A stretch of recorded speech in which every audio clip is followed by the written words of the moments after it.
Everyone, kasi maaga akong nagsasalita. Maaga ako pupunta doon sa bukid dahil yung mga kasamaan ko na mga tricycle driver gustong kumain ng durian. Baka meron ako makakuhang durian doon. Kaya abangan nyo mamaya. Kung may durian ako makikita, papakain ko doon sa mga kasamaan ko doon sa tambayan namin. Bye-bye. Dumating ako dito sa bukid. Ayun, ako. Nakaumang na. Dito pa yung Trajero ko. Yun, dyan ka naman. Eh, yan, mangutas yan. Kaya, in-special ko sa pagkain. Madam mo. Ano nang damo dito? Wala na, bagnat na. Tingnan natin kung may durian tayong mga yung mga durian na yun. Inaabangan natin tuwing umaga na may mahulog. Ayun, may isa. Ayun, pangalawa. Ayun, pangatlo. Tiba-tiba ang mga tricycle driver ngayon. Lata na may taong pumapasok dito kasi sinasadya ko yung talahib na pinapatubo talaga para mahalata yung sinong pumapasok dito mangunguha ng durian. Apat. May isa pa dito.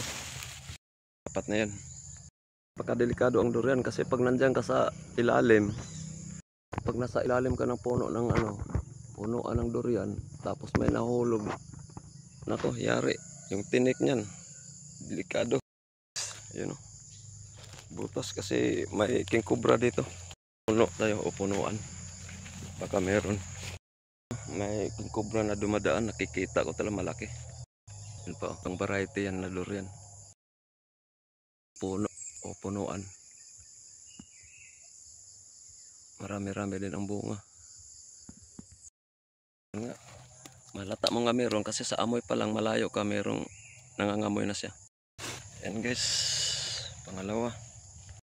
Puno, tatlo lang malaki. At saka may sumusunod na maliliit. Ang lansones.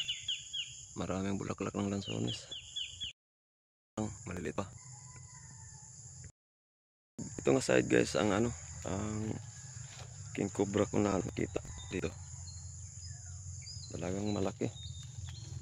Kabinti kalaki ang king cobra dito na nakikita ko. Kaya ingat ako dito sa area na to. Hindi pwedeng kasi dyan sa puno na yan nakikita ko.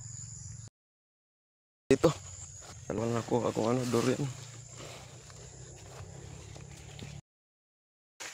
Dala-dalahin na ng durian.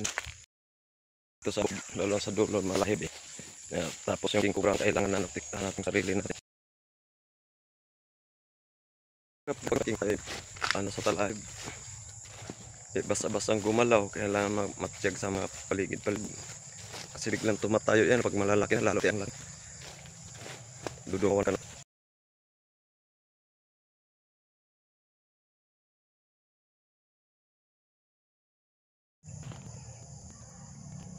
Apat din talaga tapos nakuha dito na hulog.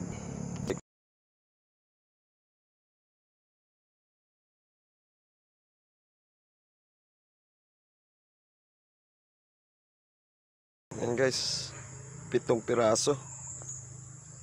7 ba? O 7. Yan. Pakain natin doon pag baba natin doon sa bayan dahil sa mga pedicab driver. Meron silang madurian kaso lang kakaumpisa lang, hindi pa nahinog. Kaya nung nagdala ako, gusto nila, kaya ngayon dalang ko sila. Tamang-tama itong to prutas, napaka demand dito. Kahit sino, talagang masarap tong prutas na to dito sa Davao. Kahit may yung mga taong high blood, kahit bawal, kumakain talaga nito kasi masarap. Ayun, mapanganib pero masarap, kaya hindi maiwasang hindi tumikim. Yun, bye bye. Kita-kits na tayo doon sa sa tambayan namin kay Daday Store. Yan bye guys, thank you. Sana tuloy-tuloy lang suporta natin sa sa ating paghanap buhay ng white.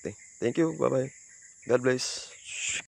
Yan guys, ilagay natin sa sako, baka mahulog sayang. Ilan natin sa sako yung ano, durian. Bye. Madali yung isang pedicab driver o tricycle driver. Walang pupuntahan dito. Durian lang hinahanap niyan. Durian hinahanap niyan. Hindi nakaantay doon sa ano, sa ano namin. Yung tambayan. Oh. Oh. Yahay. Ayan na. May bahin to. Ako, nagdala na. Guys, umalis na yung ano, kasama kong pedicab driver o tricycle driver. Nakakuha ng dalawa. Ito ang pagpakain ko doon sa ano, sa tambayan namin. Ila Daday ito, Daday store. Paalis na ako. Kita-kits lang tayo doon sa ano, sa tindahan ni Daday store. Doon ko ano yung ano, drop yung durian. Ganito mga to mamaya. Dito sa tambayan ako, marami-rami na. Oh, aside. Yung tindahan ni Daday. Mas kayo? Durian? Sila sa durian, ito na. Binuksan na ako. Binuksan na ako. Ayaw buksan, gusto dali ng bahay. Ano? Kapal ang mukha.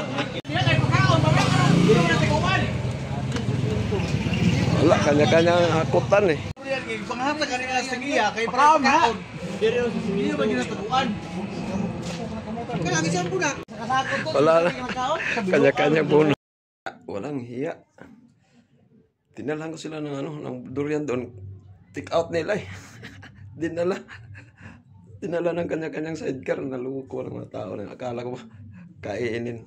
Kanya-kanyang dukutan eh. Walang nangyari sa pagkain. Yun, bye-bye. Galing sa ano, bukid. Yun lang, bye-bye.